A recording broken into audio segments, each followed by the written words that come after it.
Thick fog covered the jungle of Dravari 9. It was early morning and the camp was still quiet. Cold mist floated between tall blue trees. Strange alien birds called in the distance, but even they sounded unsure today. Rin, a young human girl with sharp eyes and a science kit strapped to her back, stepped out of her tent. Her boots sank into soft moss. She was supposed to wait for the rest of the crew before going out to collect samples, but she liked the quiet. She liked being alone, and she hated being treated like just the commander's daughter. The jungle was calm at first. Rin walked, slowly, brushing her fingers over glowing leaves and marking down readings on her scanner. She collected some red spores in a vial and bent down to take a water sample from a small stream. Suddenly, the wind stopped. Even the birds went silent. That's when she heard it. A low, heavy breath, like air moving through something massive. She froze. The fog thickened. Visibility dropped to a few meters. Rin slowly reached for the emergency beacon in her jacket. But then she heard a sound that stopped her heart. A deep growl. And then a strange wheezing noise, like pain. She turned and saw it. A huge shape, towering, scaled, and silent, stood just beyond the fog. A skyburner, the most feared creature on the planet. It looked like a dragon. Massive wings folded tight, dark red, scales, long neck, and fire-breathing nostrils. Its claws could tear through steel. Its plasma breath could melt rock. People told stories of entire squads disappearing because of one. Rin didn't move. But the skyburner didn't attack. It groaned low, stepping sideways and shaking its huge head. Its breath was labored. Its tail dragged weakly behind it. Steam hissed from its nose, but it didn't roar. Something was wrong. She saw it then. A massive thorn lodged deep inside its nostril, jagged, bleeding. It kept trying to snort it out, but the pain was too much. Rin knew she should run, call for help, hide, do anything but stay. But something in her heart pulled her forward. She stepped out from behind the tree. The skyburner turned its head toward her, its eyes locked on hers, glowing. Like fire through fog, she held up her empty hands. "I'm not here to hurt you," she whispered, even though she knew it couldn't understand. It growled again, but didn't move. She took another step, and another. Her boots squished into the wet moss and steam blew against her face with each breath the beast took. The thorn was long, like black crystal. It had pierced soft flesh and was lodged tight. She reached into her belt pouch and pulled out her tool, a grip extractor used for rocks. "Please, let me try," she whispered. The dragon didn't back away, didn't attack. It just stared. Rin climbed onto a low rock and reached up, heart pounding, hands shaking. She placed one hand on the side of its snout. It was hot, like metal near fire. She placed the tool around the thorn, one quick pull. The skyburner roared, not in anger but in pure pain, and pulled its head back. Blood sprayed the ground. The fog stirred wildly. Rin fell off the rock and landed hard, the thorn in her hand. The creature turned to her, breathing hard. For a moment, she thought that was it. She braced for fire, for claws. But instead, it looked at her, and then bowed, its head, just slightly. Then it turned and disappeared into the mist. Rin lay there on the moss, her heart pounding. She looked down at the huge thorn in her hand. Blood still dripped from it. And her hands were shaking.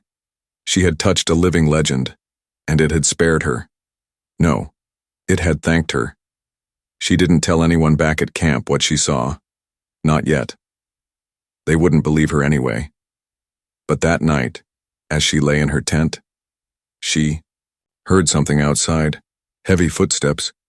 When she peeked through the flap, she saw a large shape sitting at the edge of the trees. It didn't move.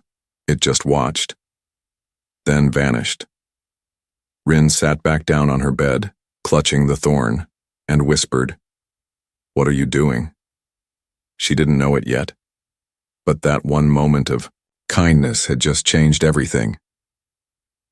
Rin didn't sleep much that night. She kept the black thorn close, wrapped in cloth, hidden in her backpack. It was heavier than she expected, not just in weight but in meaning. Every time she closed her eyes, she remembered the sound of the skyburner's breathing, the way it lowered its massive head, the way it let her touch it, the way it could have killed her, but didn't. By morning, the fog had cleared. Rin walked into the camp mess hall trying to act normal. Soldiers and scientists were already busy, talking, eating, scanning tablets. Her father, the lead science officer, was going over reports. "From drones. You were gone early again," he said, not looking up. "Just collecting water samples," Rin replied. "Be careful. There are reports of movement out there. Probably just animals, but I'll be careful," she said quickly, walking away before more questions came. Outside, she found a quiet spot near the cliffs. She sat on a flat rock, unwrapped the thorn, and looked at it again. It was nearly the length of her forearm. Sharp, dark purple veins across the base, covered in dried blood, not from any tree she'd seen. Maybe not even from this world. Her thoughts were interrupted by a sudden gust of wind. Strong. Hot. She looked up, and her breath caught. It was back. The skyburner stood on the other side of the clearing, half-shadowed by tall stone columns. Its chest rose and fell slowly. It looked at her not like prey, but like a question. It didn't move closer. It didn't roar. It simply watched. Rin stood slowly. She held the thorn high above her head. "I still have it," she said quietly. "It was hurting you." The skyburner blinked. Then, to her surprise, it stepped. Forward. Each step was heavy but calm. Leaves crunched. The wind bent away from its heat. Rin stayed still. No sudden movements. The dragon stopped just a few meters away. Then, it lowered its head again. She didn't know why she did it. Maybe it was foolish. Maybe it was brave. But she stepped forward and gently laid her hand on its snout. The scales were warm, smooth, but with deep cracks like volcanic stone. This close, she could see the scar where the thorn had been. "I'm sorry it hurt," she whispered. The creature exhaled.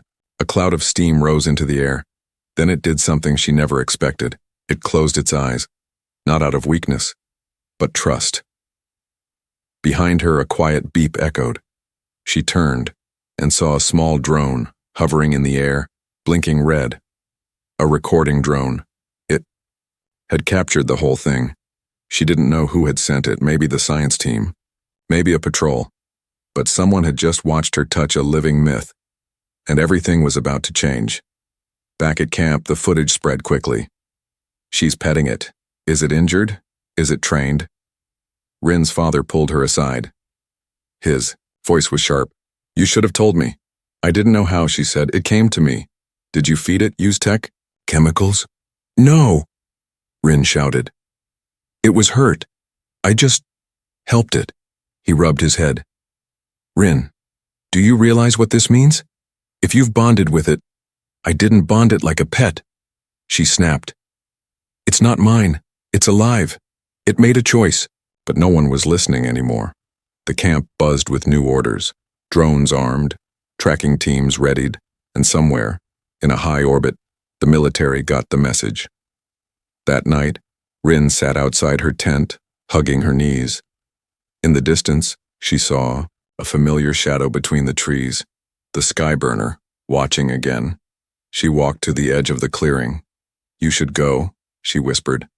"They'll try to trap you." The dragon didn't move. Rin blinked away tears. "I don't want to lose you, not after everything." The skyburner's chest glowed faintly, its inner fire rising. It didn't roar, but it stepped back into the trees and disappeared. Rin stood there for a long time, alone. She didn't know if she had made a friend or let one go, but deep inside, she felt it.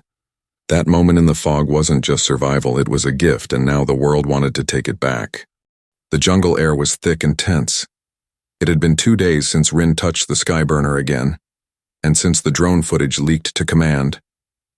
Everyone in the camp now looked at her differently, some with awe, some with fear, some with greed.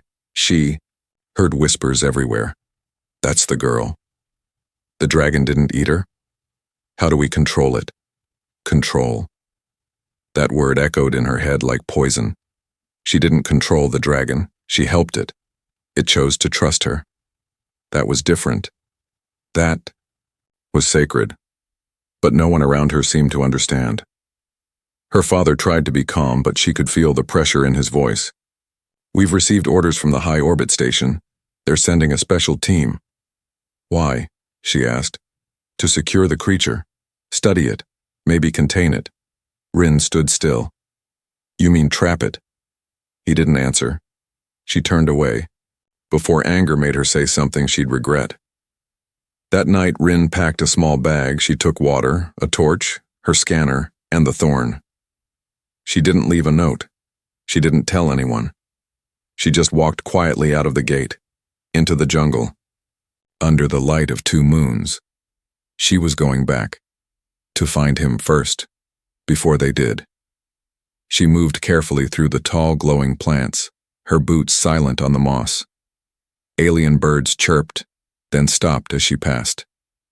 Something big shifted in the trees above, but didn't follow. The jungle seemed to know her now, and then she saw him, the skyburner, standing in the moonlight near a waterfall, his wings folded neatly, his back turned. She stepped into the clearing. Hey, she said softly. The great beast turned his head slowly. He recognized her. That much was clear. But tonight there was something new in his eyes. Sadness. Rin took a breath and stepped closer. I came to warn you, she said. They're coming. Humans. Soldiers. Big guns. The dragon huffed quietly. Not angry. Just tired. I tried to stop them, she continued, walking even closer. But they don't see you like I do. They see a weapon. Something to use. She stopped a few steps from him. He didn't move. Then she did something no human had ever done, to a skyburner. She raised her hand and placed it gently on his head again. The dragon didn't flinch. Instead, he bowed. Not just his head. His whole body lowered, like a warrior kneeling to a queen, like a guardian bowing to his charge. Rin gasped, her hand trembling. You trust me. The dragon blinked slowly. She felt something deep inside. Not words, not speech, but something like a feeling passing between them. Yes. Suddenly, a buzzing sound tore through the air. She looked up. Another drone. This one was larger. Armed. Red light. Blinking, it had recorded everything. The bow. The bond. Rin's heart sank. Back at camp, the footage hit the command network instantly. The human girl had done what no weapon could do. The skyburner obeyed her. Now, the hunters would come. Not to protect her bond, but to own it. Rin ran her fingers down the side of the dragon's face. I need to go back, she whispered. They'll come faster now. The skyburner didn't roar. He simply stepped back into the trees, eyes glowing like fire behind leaves. He would not run, he would not hide, but he would wait. Rin returned to camp just before dawn. Soldiers were already loading gear into ships. Her father was waiting at the gate. You went to it again, didn't you? He asked quietly. She didn't deny it. He sighed. This is beyond us now. Rin looked him in the eye. It's not beyond me. He trusts me. He saved me. Her father didn't speak, but his silence said everything. In the distance, heavy engines roared through the sky, metal birds with claws, capture teams. The real hunt was about to begin, and Rin knew deep down the only way to save her dragon now was to stand in front of him. The traps were hidden, camouflaged nets, plasma pulse cages, sedation darts loaded into the trees like teeth waiting to bite.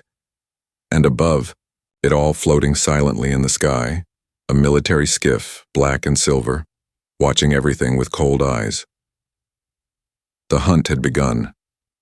But this wasn't a wild beast they were chasing. This was a being that had trusted once, and might never trust again.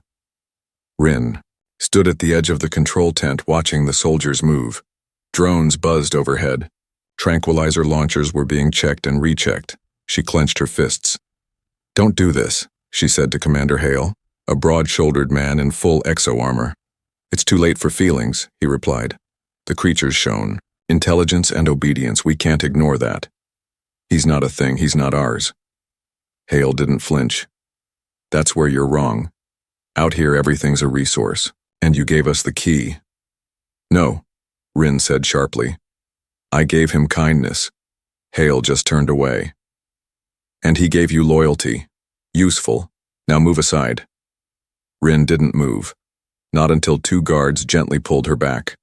In the jungle clearing, near the waterfall, the trap was already set. Bait, a warm energy core glowing in the center, the same kind that skyburners used to nest beside in ancient ruins. The air shimmered. The jungle was silent.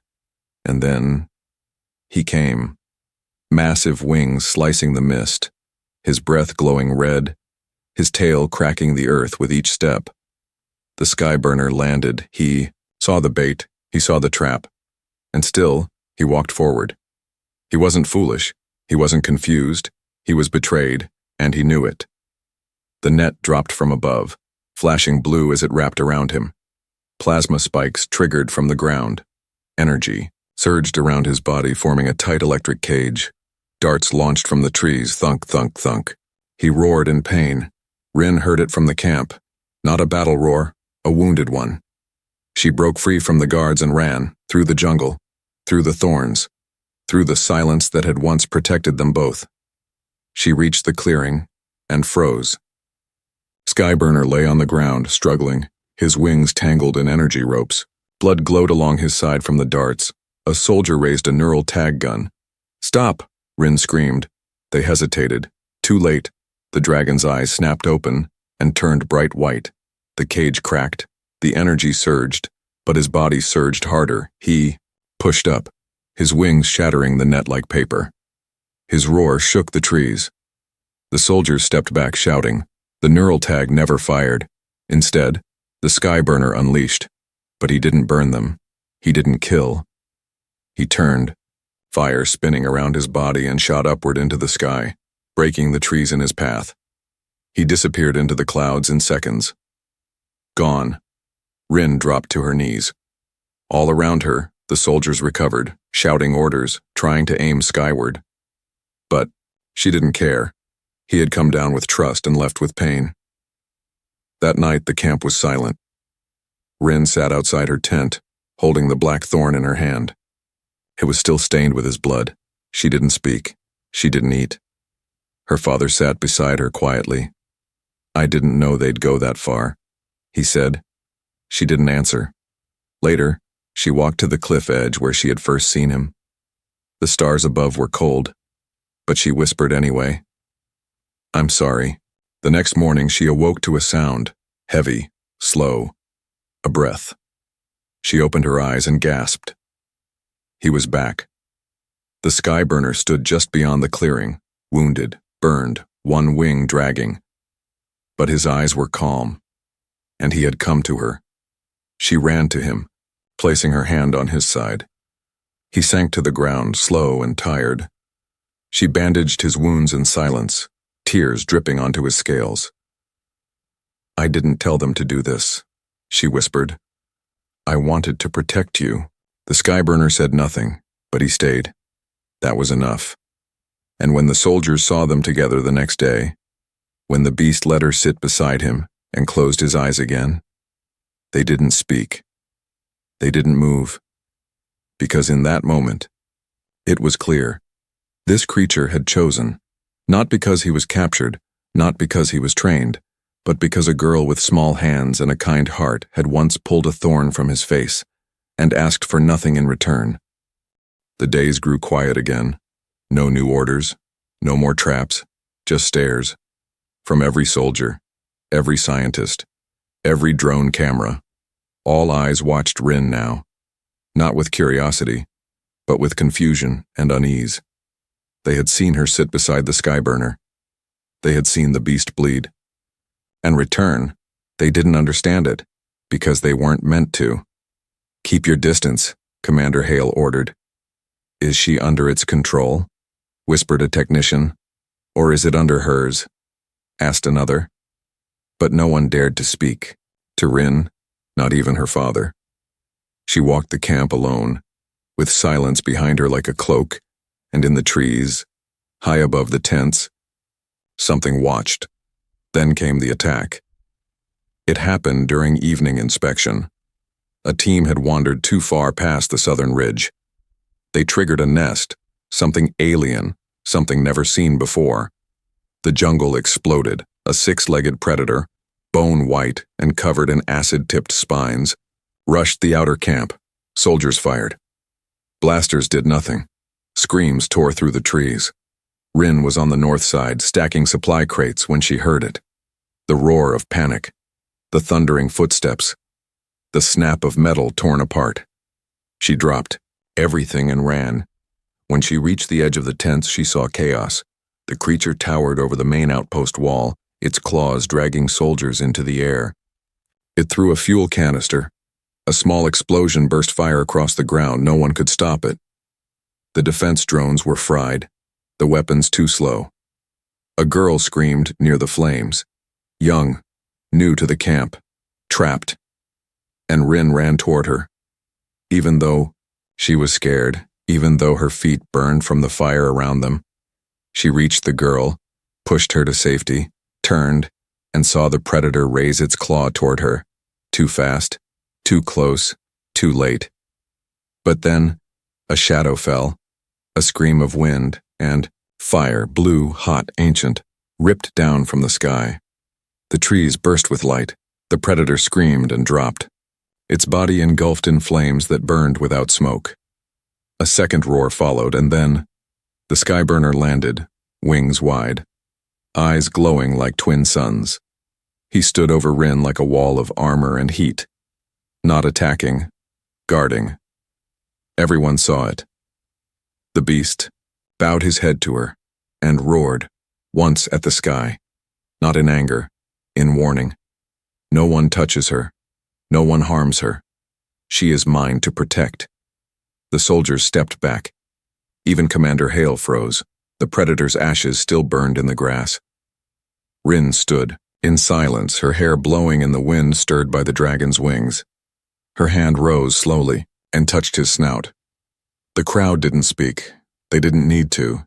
They had just seen something ancient, something real. That night, no one questioned her. No one followed her. No one asked how it happened. Instead, a new wall was built at the edge of camp, not to keep the dragon out, but to mark the land he now chose to watch over. They left it unguarded. And every night, just before the stars came out, he returned to that spot and sat, facing her tent, silent, still, fierce. Rin no longer felt alone, not even for a second. Inside her tent, she took the thorn from its hiding place. She placed it in a small case, gently, like a relic. Then she carved a line on the box. The pain we pulled becomes the bond we keep. And in the dark beyond the trees, the dragon exhaled softly, as if he had read the words from afar. The fire was barely cold when the new ship landed. It wasn't from the camp. It wasn't from command. It was from the Central Core Authority, a cold corporate force that called itself peacekeepers but acted like collectors. They arrived fast, clean, and quiet. Their ship looked like a black needle piercing the sky, too smooth for mercy. 6 officers stepped out. No smiles, no greetings, only orders. Rin stood near the research tent when she saw them. Their armor was polished. Their faces hidden behind silver masks. One of them held a small glowing cube, a containment field generator. She stepped forward. "Who called you?" The tallest officer turned. His voice was sharp and smooth. "We received visual data of a bonded skyburner, unregistered, Potential threat. Under Article 4, any Class 7 predator must be contained, neutralized, or processed. She froze. He's not a threat. He destroyed a creature that could have harmed your entire base, another officer said. Which makes him a weapon. No, Rin said firmly. He's a protector. The silver mask tilted. Not to us. They didn't wait for her. Answer. They activated their gear, deployed 6 hover traps, and began scanning the jungle edge. She ran to her father. They're going to take him, she said. They'll kill him if he fights back. Her father looked at the monitors. These aren't field soldiers, Rin. They're corporate hunters. They don't listen. They erase. Then I'll make them listen. Rin. But she was already gone. She sprinted across the camp and dove into the forest path. The moss was soft beneath her boots. She ran faster than ever before. She had one chance, one warning to give. She reached the hill where the skyburner always waited, but the clearing was empty. Her heart dropped. No, she whispered. No, no, please. And then she heard it. Above her, a low hum. A heavy pulse. She looked up and saw the dragon, flying, but not free. 4 metallic nets shimmered around him, anti-grav tethers anchoring his wings. Small bolts flashed every few seconds, draining his strength. A ship hovered nearby, its underbelly open like a cage. Rin screamed, "Stop!" The officers turned to her. "Return to camp," one said. "He's in pain," she cried. "He is dangerous. He is mine," she yelled. "Not as property, but as someone who chose me."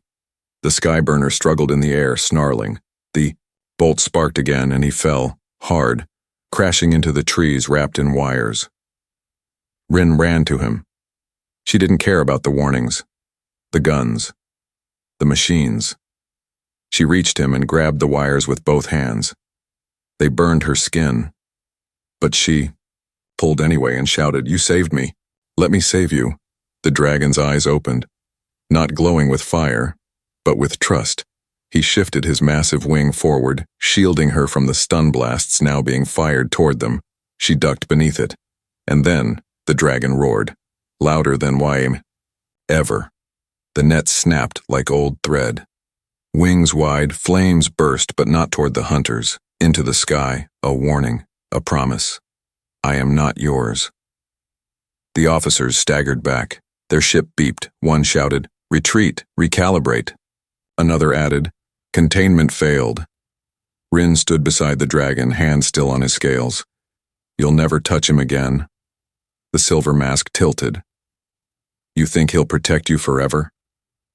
Rin's answer was calm. "I don't need forever. I just need him to be free." The ship lifted, silent and slow. The hunters disappeared into the clouds, leaving the camp behind. Later, Rin sat beside the skyburner as he rested under the stars. Her arms were burned, her hands were sore, but her heart was steady. She touched his jaw and said, "I'd do it again." The dragon huffed quietly, smoke swirling around them. Not dangerous, just warm. They didn't chain him. They didn't tag him. They didn't cage him. Because they couldn't. Not anymore. The sky was clear. Stars blinked above the jungle. The fires of battle had cooled, but tension still lived in every breath. They hadn't won. They had only delayed the next storm. Rin knew it, and so did he. The skyburner stood still near the old waterfall, wings partly spread, head tilted to the stars. Scars marked his sides from traps and tethers, but his fire was bright again, pulsing softly under his scales like a heartbeat. Rin sat on a stone not far from him, arms wrapped around her knees. She was tired. Tired of arguing, tired of running, tired of being the only one who saw him for what he truly was. Not a monster, not a weapon, a guardian, a friend, a soul. A beeping sound came from her wrist communicator. She tapped it. Message. Urgent. Shuttle en route from Command Corps. ETA.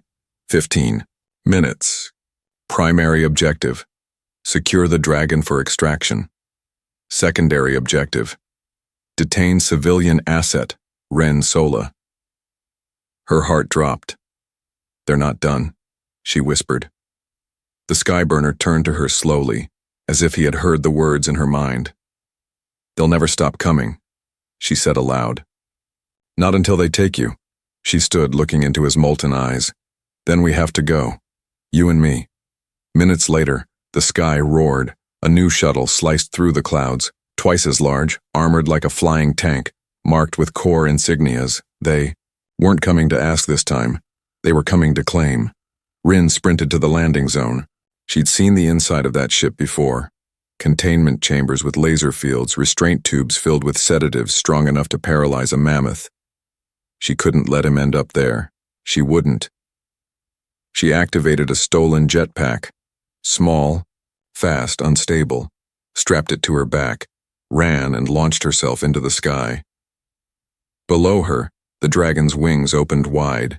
He saw her rise, up, toward the open cargo bay of the incoming ship, not away from danger, into it.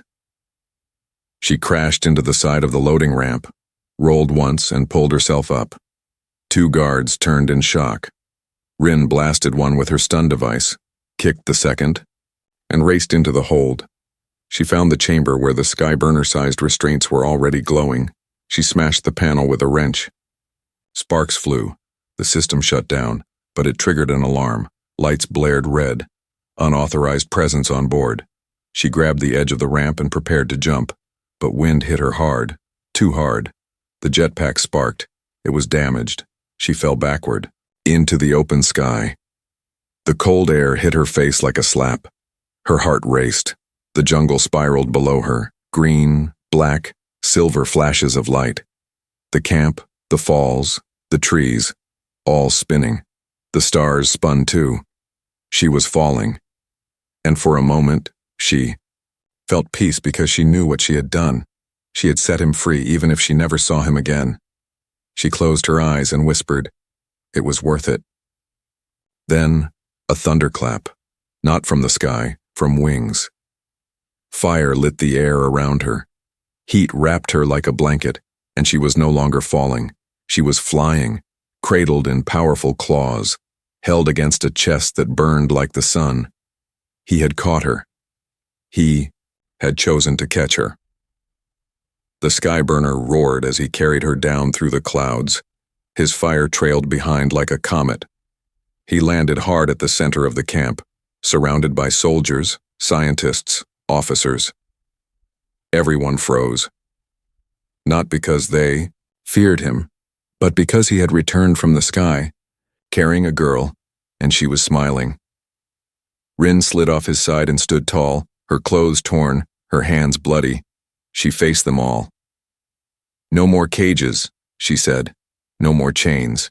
He is not yours." Her father stepped forward. "Rin," she shook her head. "You want to study him? Then look now. Look at what trust built. Look at what kindness gave." She turned and placed her hand on the Skyburner's snout. "And if you want to take him, you'll have to go through me." The camp fell silent. And for once, no one moved. No one argued.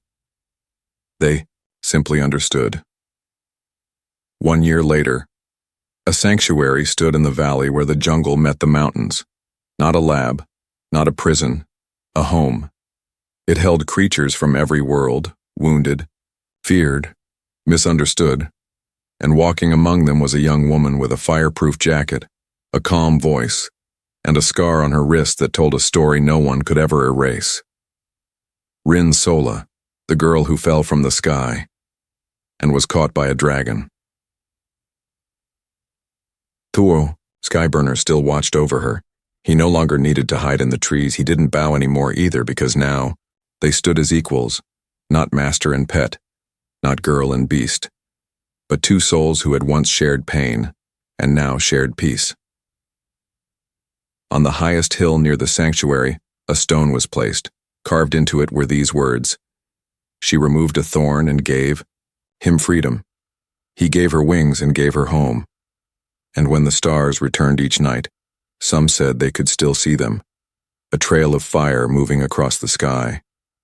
And beside it, a girl laughing on the wind.